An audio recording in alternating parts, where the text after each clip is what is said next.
December 10th, 1914. There was a massive explosion in West Orange, New Jersey, United States of America.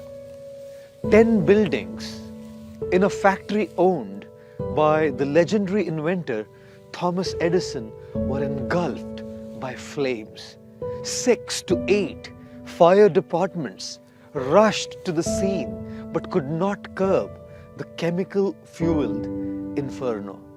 After having tried all that he could, as Thomas Edison calmly stood there, watching the fire destroy his entire life's hard work, his 24-year-old son Charles came over and stood next to him.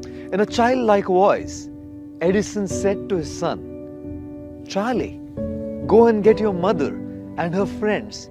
They'll never be able to see a spectacular fire like this in their entire life." Astonished and shocked by his father's response, Charles asked Thomas Edison,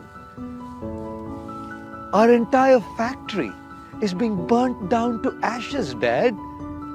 Thomas Edison replied in complete composure, "Yes, our factory is being burnt down to ashes.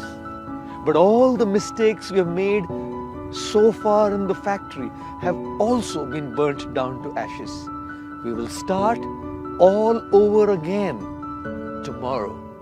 That evening, Thomas Edison told a New York Times reporter, "Although I'm 67 years old and I'm completely exhausted from running around and trying to control the fire, tomorrow I'll start all over again, afresh."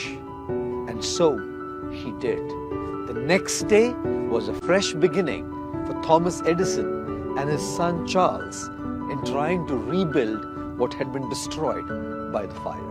Often, this is what life does unto us.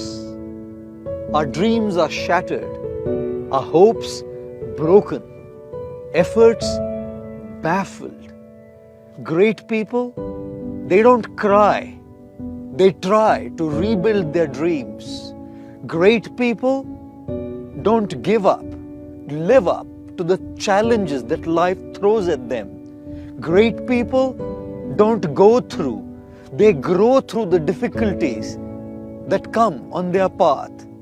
They start all over again with great hope, with great determination, with great grit.